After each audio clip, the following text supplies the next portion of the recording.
I just finished chapter 2 of Dawnshard, and strong opening. I like that we got a ghost ship. Rissyn is crippled now. I remember her interlude when she like went over the side of the ship and had that like Avatar, dragon, lion, turtle experience, But when does this take place? Because I mean, I might be misremembering, but I feel like Dalinar had an interaction with Rissyn, like told her to do something that she like had to do. And the chapter that I just read, Navani is talking to her, and she seems oddly calm. And she's in Urithiru, but Urithiru got attacked by the Fused via Taravangian letting him in. So, does this take place before Oathbringer? During? What's going on with that? I do like that she has a pet. I love that. But, yeah, when does this take place? The Lopen is going with Rissyn on the mission. I love that. I also love that he sees the king come into town and he goes, I know what he'll like, and just sends him up into the sky without asking him. He's like, isn't this great? Fantastic. Lopen's such a great character because he's like endlessly positive, but in like a funny kind of way. I don't know, I dig it. I just finished chapter 6, and Nickley is a sleepless? Huh. And the sleepless can like communicate with each other through the like the beetles and shit inside of them? That's kind of wild. I don't know if I knew that before. And the chapter ended with them saying it hurts them to kill the Radiants. Why? And then said, especially if it's a sighted. What's a sighted? Well, the plot is thickening, and I am having a good time. Also, I love the art in this book. Like, even the little chapter headers, because you've got the sort of, the same symbol that's on the cover there for these. But then on the Lopen ones, you've got, I don't know if that's Lopen or if it's Rua, but whatever it is, they're having a real good time. So, yeah, I just love this. And, like, this blue is, like, my favorite blue.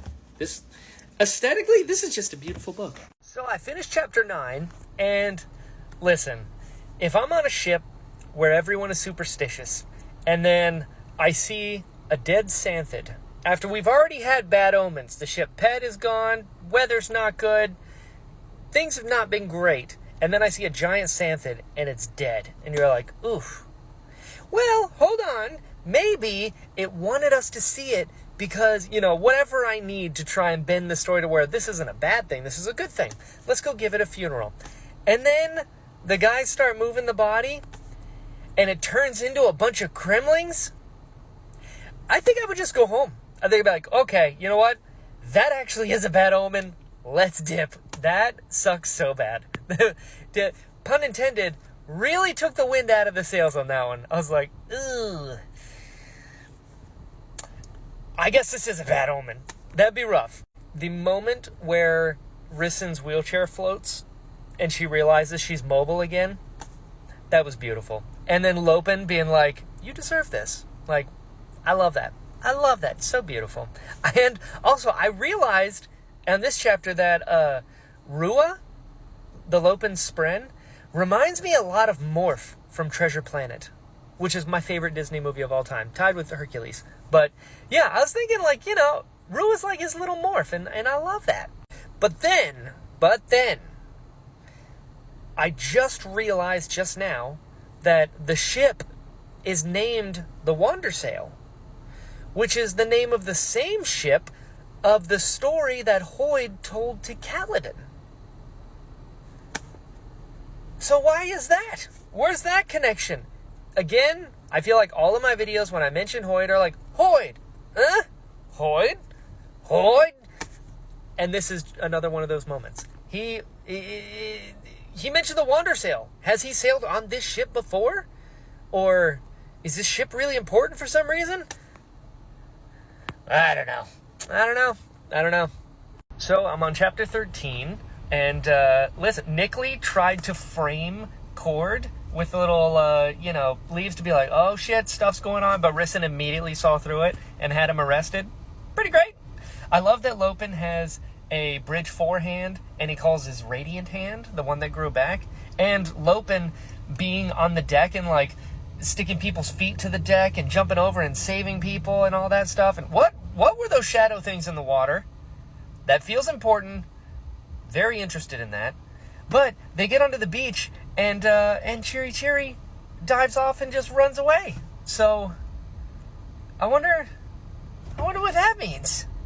So this is kind of the Dawnshard Sanderlanche thing, because I was way into it and we just went right through to the end. But, okay, so one thing that I completely forgot that I already knew but was reminded of, the Horneater Peaks, where Rock is from, where Cord is from, there's a perpendicularity there. I don't know why I completely forgot, because that's where Rock said that he met who was definitely Hoid. I'm like, oh, right, yeah, that's a thing. Whoops. So then Rissyn finds this mural of Adonalsium being, like, shattered. But what's crazy is it said that there were 4 main shards, and then the 4 main shards split into 4 more shards. So what were those main for? So there's like a hierarchy of shards as well? I didn't see that coming at all. And in this same thing, the door was metal and it was broken. So interesting, metal on the door. The last time I've heard of a metal door was with Azure, with their little group doing soul casting of stuff. But Hoid is the one that gave them the metal door. So I wonder if Hoid also had something to do with this.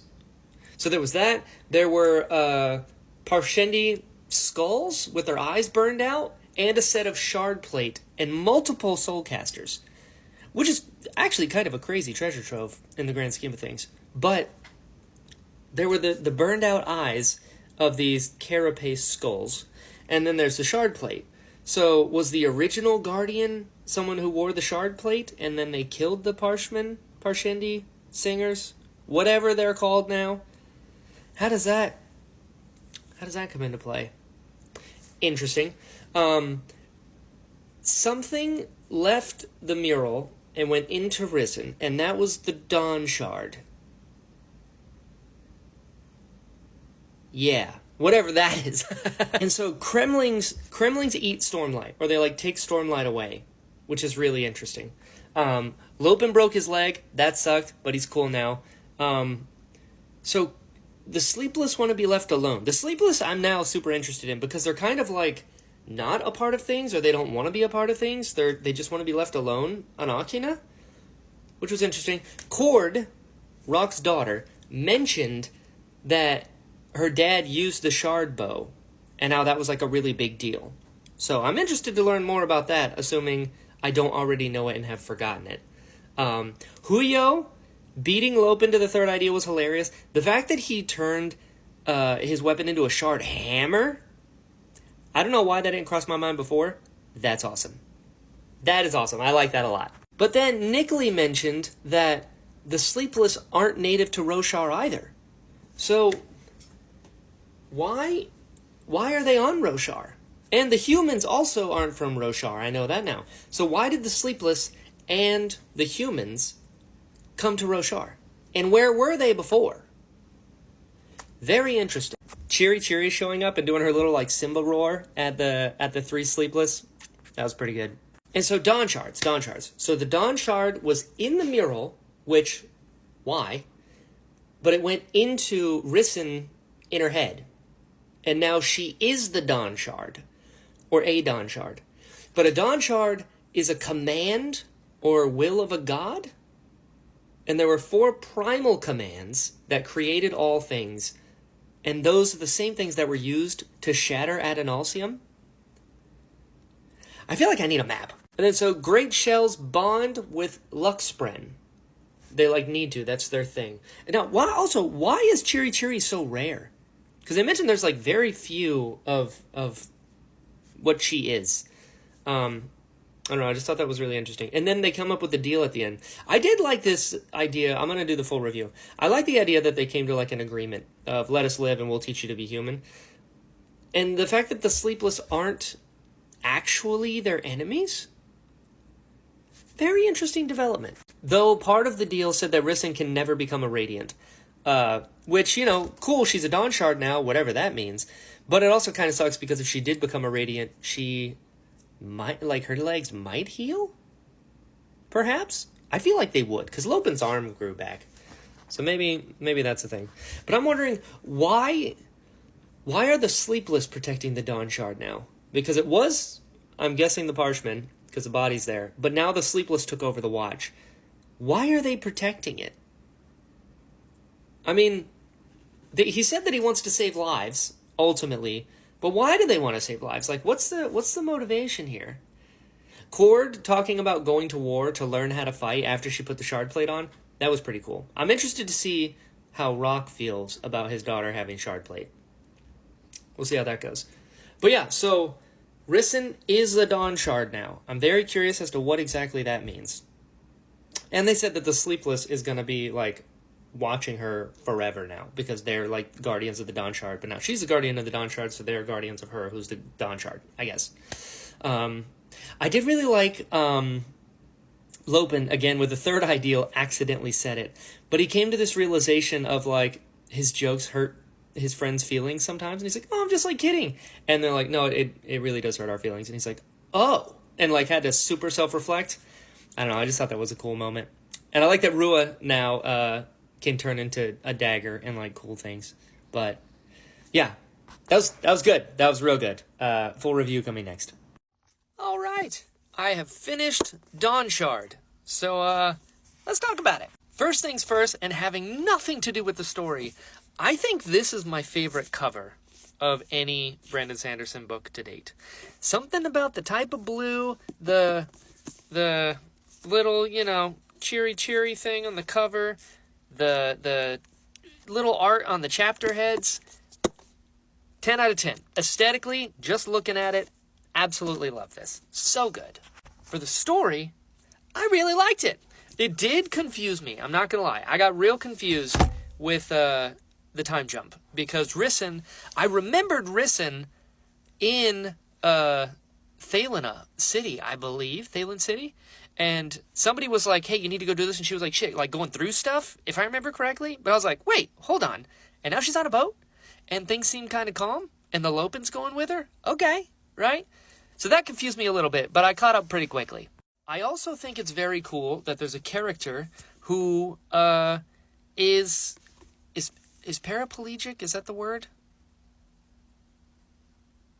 A person who needs a wheelchair to get around. Apologies if I just said that wrong. I didn't mean it. But to have a character who's wheelchair bound in the Cosmere, I just think is so cool of Brandon to do. And he's been really good about that. I've talked to people in the past that have, especially with like Stormlight, certain mental health afflictions, and to be represented in something as cool as the Cosmere, I just think that's really neat, and I'm glad that somebody in that position has someone that they can directly relate to. But the story was neat. We got like ships and the Sleepless. Very interested in the Sleepless. Prior to now, I was like, oh shit, they're like scarab demons from the Mummy. But now, they're not bad guys at all, I don't think. It's like they're trying to do good, I think. Big quotations on both of those sentences. But, yeah, I like learning more about them. It was cool that they had their island that's been secret from everyone else, you know? And they have an oath gate that they, like, tried to break. And I don't know. Everything about this I thought was cool. I like seeing Lopin in action and, like, being a Radiant. I like his little self-reflection at the end. I thought that was a really beautiful moment. The fact that he got to bring one of his cousins was cool. The fact that one of his cousins said the third ideal before him, I thought was neat. Yeah, Rissyn was neat. This story was cool. I like this. I did not put together that Chiri is essentially a baby chasm fiend. And I'm still not 100% sure what a Dawnshard is. But it seems that Rissyn is now a Dawnshard. So the fact that this was between Oathbringer and Rhythm of War makes me very excited to see how this folds into everything else, with everything that's going on, because Oathbringer was nuts. But yeah, I enjoyed it. It was cool. I'll be completely transparent and say my ADD was a little off the charts with this one, so I had to keep like re-listening to parts because I kept spacing out, but I don't think that was because of Dawnshard. I think that was a me problem. But all of that said, I got it. Boom, I got it. Let's try it and rate it 1 through 10. Just kidding. If you know, you know. Shout out to Keith Lee. But yeah, I got it. Rhythm of War.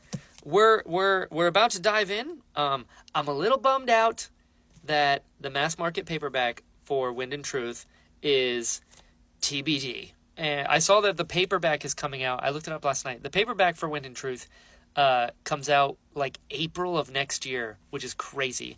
And I'm assuming that's going to be like a big floppy version, not, you know, my beloved mass markets. But also, is it even possible to make a mass market paperback bigger than this? I guess we're going to find out. But anyway, I'm now starting Rhythm of War. Dawnshard was fun. Onward!